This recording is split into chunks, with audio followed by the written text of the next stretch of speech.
Salve nerds, galera, no vídeo de hoje, Shumatsu no Valkyrie, teorias, dúvidas e curiosidades, e no vídeo de hoje a gente vai falar sobre a brecha de poder que ficou, né? Pois é, com a recente luta épica que tivemos aí entre o Qin Shi Huang e o Hades, nós tivemos aí uma brecha de poder imensa deixada pra trás, que, cara, eu imagino que será preenchido em algum momento.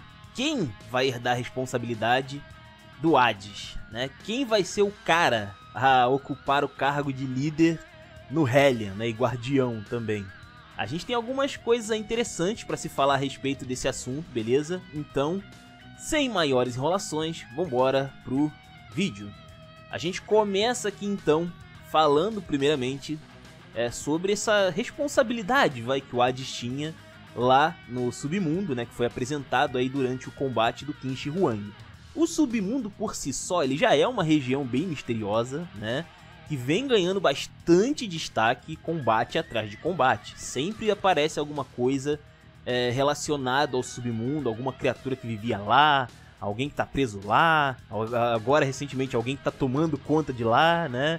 Então sempre tem alguma coisa resvanecendo ali, né, sempre tem alguma coisa relacionada ao submundo em algum momento, né? E no caso a gente teve aqui na história do Hades, né, a demonstração de como ele virou o cara responsável por aquele espaço, né? Por aquele espaço que até então era indomável, né?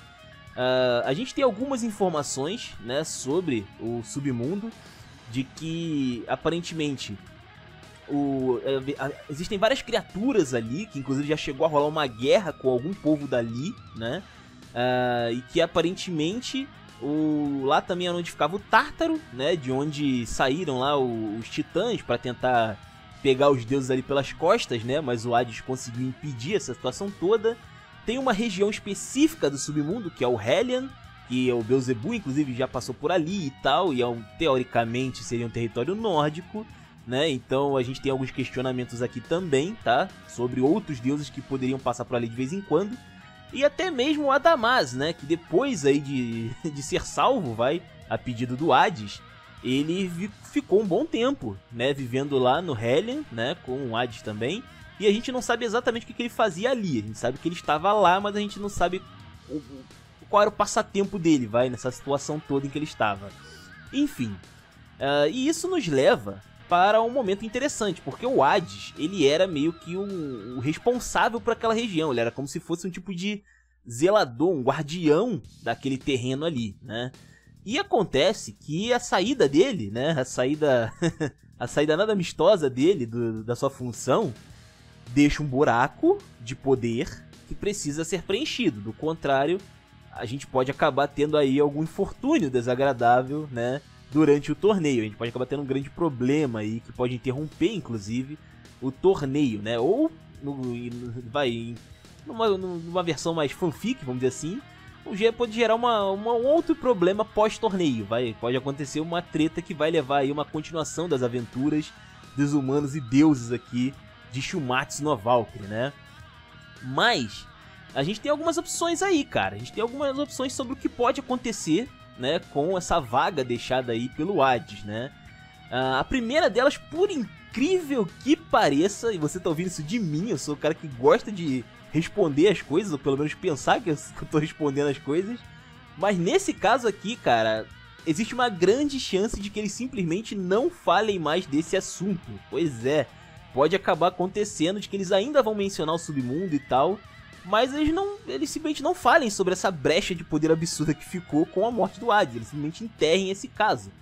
O que, vou ser bem sincero com vocês, eu ficaria muito chateado se isso acontecesse, mas é bastante possível. Tem muitas coisas na história de Shumatsu no Valkyrie que são enterradas depois do combate ali em que elas aparecem. No caso, essa responsabilidade do Hades pode ser uma delas. Não necessariamente a vaga precisará ser preenchida, né?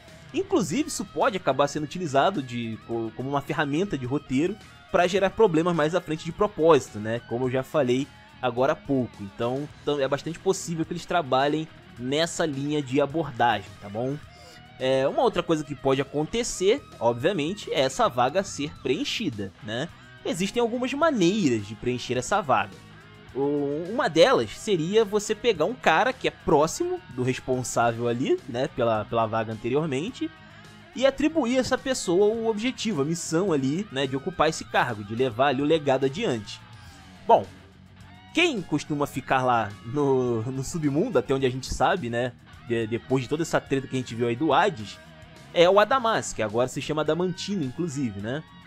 A gente descobriu que ele ficou um bom tempo lá, né, no submundo, fazendo sabe-se lá o que. E talvez aí ele seja capaz de herdar a responsabilidade do Hades, né. Mas a gente não sabe se ele vai simplesmente pegar esse cargo e sair correndo, ou se ele vai ter que provar que é digno desse cargo, né. Porque isso pode também vir a acontecer, o que pode levar o Adamantino a entrar no torneio, né, de bucha ali pra fazer pra testar suas habilidades, vamos dizer assim, vai. E isso é muito interessante, é uma boa justificativa, na verdade. É uma justificativa simples, mas muito boa, porque o Adamas teria que provar o seu valor, né? Isso seria muito interessante. Acho que também vale fazer um vídeo sobre como é que fica o panteão grego nessa história, né, cara? Porque, né, tá indo uma galera embora, né? Pois é, enfim. Além disso, também, existem outros personagens que poderiam ocupar essa vaga, talvez por questões até de dominação mesmo, sabe? Os caras deixaram a vaga aberta, opa, deixa eu ir aqui surrupiar, né? Temos aí alguns personagens que poderiam fazer isso, como por exemplo o Odin, seria um cara que poderia fazer isso. A gente não sabe exatamente quais são as intenções desse cara, se ele é só um cara soberbo como Poseidon ou se ele tem algo por trás. Me parece muito que ele tem uma ambição secreta por trás que ainda não foi revelada. A gente sabe que ele tem ali alguns contatos com Beelzebub e tal, né? E provavelmente isso pode refletir, né, em como as coisas vão desenrolar lá no submundo também. O próprio Beelzebub, inclusive, né, que ele é um pesquisador, que ele fazia pesquisas lá no Hellion, e a gente não sabe exatamente como ele tinha tanta passagem livre, vai, pra aquela região. Se eu tivesse que chutar, é porque ele é forte pra caramba, talvez ele seja um dos caras brabos, né, que tinham autorização livre pra transitar de lá pra cá, e por isso ele podia ficar lá andando.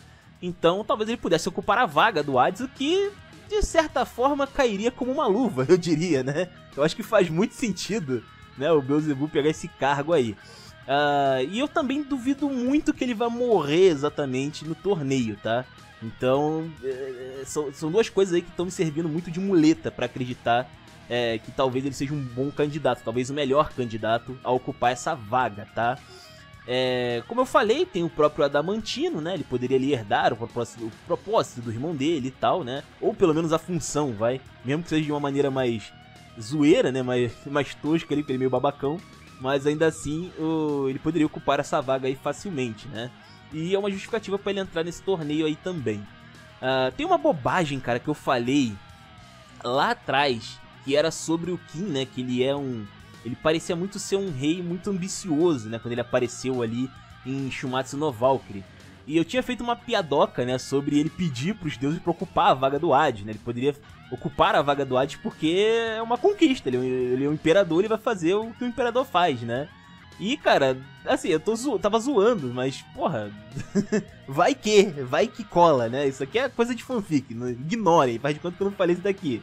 Mas eu confesso que eu fiquei, agora parando pra pensar aqui, rapaz, que treta que daria. Realmente isso daria uma treta, né. Também tem uma opção de que um personagem obscuro tome conta. Um personagem que a gente não dá nada, ou que talvez achou que o personagem tinha morrido lá atrás, e ele poderia ocupar essa vaga também. Como, por exemplo, a Gaia, que apareceu agora. A Gaia, ela apareceu, fez toda aquela guerra lá da Gigantomáquia, a gente não viu o cadáver dela, até onde eu sei. E aí, né? Se não tem corpo, agora depois do Adamantino a regra é clara, né? Se não virou pó, então tá vivo, né? De algum jeito. E agora, e aí, né? Será que ela de repente não tá lá embaixo fazendo várias criaturas, né? Ela pode tomar conta do submundo, isso pode gerar problemas no futuro, né? Os problemas aí que eu mencionei anteriormente.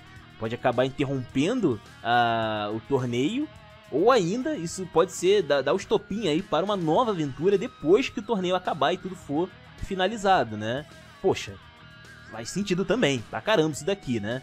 Bom, o que vocês acham, né, que vai rolar com o submundo de Shumatsu no Valkyrie? O que vocês acham aí que vai rolar? Será que alguém vai tomar conta? Será que eles vão só abafar o caso, vão fingir que nada aconteceu? Né? O que vocês acham aí que vai rolar nessa história toda?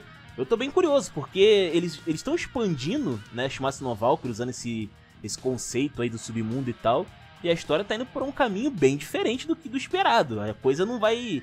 A história não tá só centralizada no torneio, né? Isso é uma coisa bem interessante. A gente tá conhecendo cada vez mais esse mundo, e esse conhecimento aparentemente não é em vão, né? Vai acontecer alguma coisa aí relacionado a essa história de submundo. Aparentemente tá sendo preparado alguma coisa grande, aparentemente, nessa história toda, né?